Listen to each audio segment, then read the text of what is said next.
Everyone, this है प्रीति कौशिक और आज का जो हमारा टॉपिक है वो है features of economic policy pursued under planning till 1991। यानी कि हमने देखने इकोनॉमिक पॉलिसी की जो फीचर्स थी कब के टाइम की, यानी 1951 से 1991 तक जो प्लानिंग की फीचर्स रही वो कौन कौन सी फीचर्स थी हमारी प्लानिंग के अंदर, वो हमने डिस्कस करनी है आज। तो चलिए शुरू करते हैं, हमारी इकोनॉमिक पॉलिसी की फीचर्स को डिस्कस करते हैं। Planning in India has witnessed a marked shift in the economic policy of the government in the year 1991.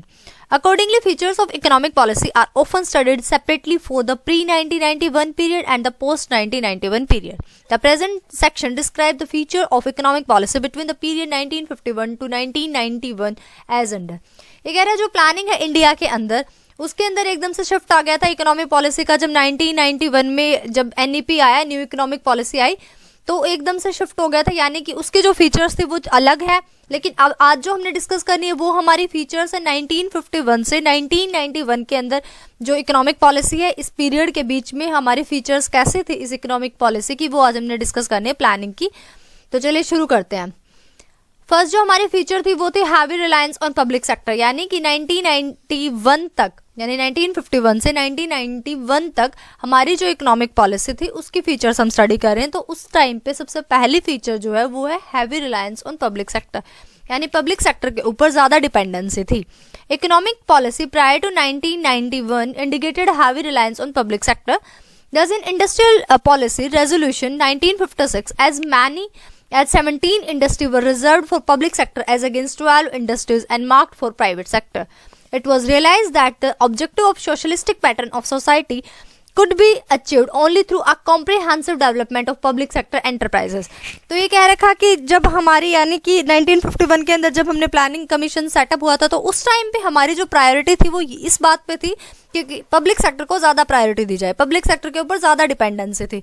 जो 1956 के अंदर जब हमारे इंडस्ट्रीज जो 17 इंडस्ट्री थी वो पब्लिक सेक्टर के अंडर थी, जबकि केवल 12 इंडस्ट्री कहाँ पे थी, प्राइवेट सेक्टर के अंडर थी। तो ये कह रहा कि ये ऐसा होना इसीलिए था क्योंकि जो हमारा पब्लिक सेक्टर था वो ज़्यादा सोशल वेलफेयर के ऊपर था, हमारे सोशलिस्टिक पैटर्न को देखते हुए सोसाइटी के लिए बेनिफिट के लिए ऐसा कर रखा था कि पब्लिक सेक्टर के अंदर ज़्यादा इंडस्ट्रीज हमने सेटअप कर रखी थी क्योंकि सारी डिपेंडेंसी पब्लिक सेक्टर के ऊपर ही थी। तो कॉम्प्रिहेंसिव डेवलपमेंट के लिए पब्लिक सेक्टर एंटरप्राइजेस को आगे आना पड़ा और इसीलिए ज़्यादा इंडस्ट्री 17 इंडस्ट्री पब्लिक सेक्टर की थी और 12 इंडस्ट्री प्राइवेट सेक्टर के अंदर थी। तो पब्लिक सेक्टर के ऊपर ज़्यादा डिपेंडेंसी थी, उसकी फर्स्ट फीचर है हमारी। सेकंड जो फीचर है वो है regulated development of private sector. According to industrial development and regulation act 1948, new industry in the private sector could not be established without a license and registration.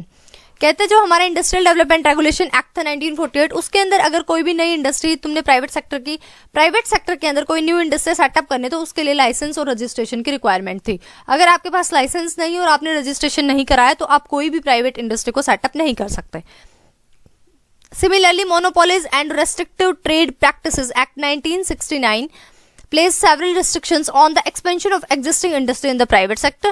और साथ साथ जो हमारा ये दूसरा एक्ट था मोनोपोली एंड MRTP एक्ट, ये 1969, इसने भी बहुत सारी रिस्ट्रिक्शंस लगा रखी थी कि एग्जिस्टिंग सेक्टर जो प्राइवेट सेक्टर हमारे उनको अगर फैलना है यानी एक्सपैंड करना है, अपने एरिया को फैलाना है, तो इसके अंडर से होकर गुजरना पड़ेगा। इसने बहुत सारी रिस्ट्रिक्शंस लगाई। Regulated development of private sector was to ensure that there was no concentration of economic power in the private hands.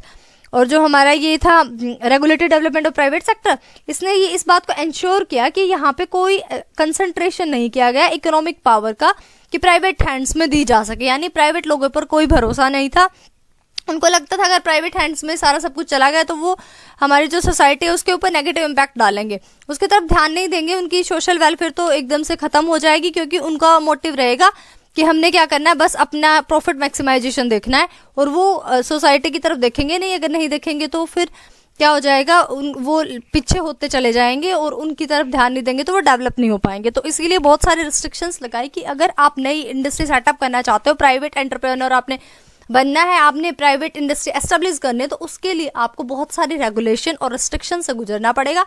उसके बाद ही आप सेटअप कर सकते हो। कभी लाइसेंस मांगेगा आपसे, कभी कोई रिस्ट्रिक्शंस लगाएंगे, कभी कहेंगे रजिस्ट्रेशन कराओ, तो इसलिए जो सेकंड फीचर थी उस टाइम की वो थी कि जो डेवलपमेंट हुआ प्राइवेट सेक्टर का वो बहुत रेगुलेटेड तरीके से था, कि मतलब ये सारे रूल्स एंड रेगुलेशंस फॉलो करते हुए ही आप अपनी इंडस्ट्री को सेटअप कर सकते हो। थर्ड फीचर थी protection of small scale industry and regulation of large scale industry. जो स्मॉल स्केल इंडस्ट्री थी उसको प्रोटेक्ट किया गया और जो लार्ज स्केल इंडस्ट्री थी उसको रेगुलेट किया गया। Large scale industry was regulated through several acts, particularly MRTP, Monopolistic and Restrictive Trade Practices Act. Small scale industry on the other hand was offered protection from competition. Small scale industry certain area of protection were exclusively reserved for the small scale industries, particularly labor intensive industries such as ready made garments, chemicals, leather products etc.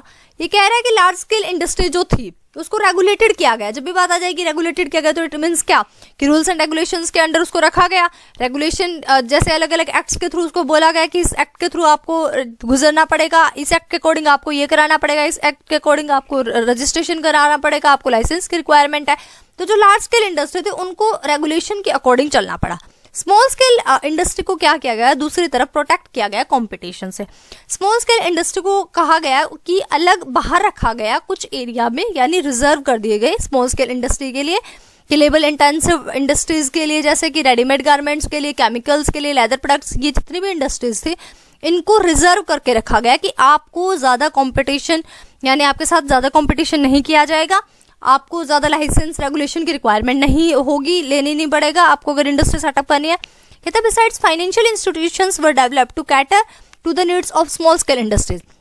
और अगर small scale industries को finance की requirement है तो उसके लिए भी अलग से फाइनेंशियल इंस्टीट्यूशंस को डेवलप किया गया।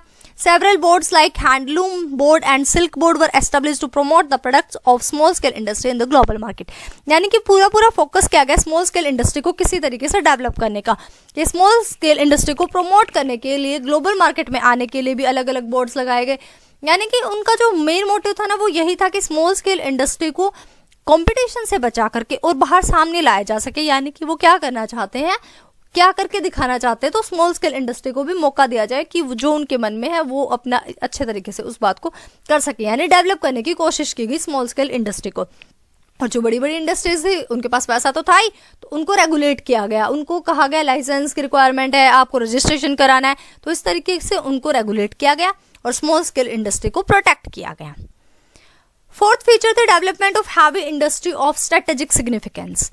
जो हैवी इंडस्ट्री थी उसकी डेवलपमेंट की गई, लेकिन एक यानी क्या है development of heavy industry of strategic significance. Heavy industry की डेवलपमेंट एक अलग से इंपॉर्टेंस दी गई उसको। Industries like of electricity generation, engineering goods and iron and steel industry were identified as strategic significance. यानी कि एक उनकी अलग से इंपॉर्टेंस दी गई। जो इंडस्ट्री ऐसी थी ना जैसे कि इलेक्ट्रिसिटी जनरेट करनी है, इंजीनियरिंग गुड्स है, आयरन एंड स्टील इंडस्ट्री, यानी कि इनको जरूरत थी, यानी इनको डेवलप करने की इंडिया को जरूरत थी। यानी कि जरूरत थी इलेक्ट्रिसिटी की, जरूरत थी इंजीनियरिंग गुड्स की, आयरन एंड स्टील की जरूरत थी, तो उनको अलग से इंपॉर्टेंस दी गई।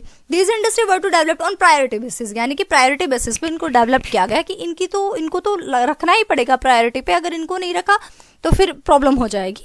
तो इन हैवी इंडस्ट्री की अलग से प्रायोरिटी बेसिस पे इनको इंपॉर्टेंस दी गई, साथ साथ इनको डेवलप किया गया।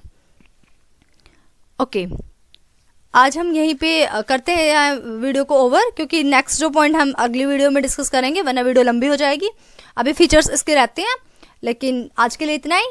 Hope you enjoy this session. Thanks for watching. Like, share, comment and subscribe Preeti Kaushik classes. Bye bye, take care, keep watching.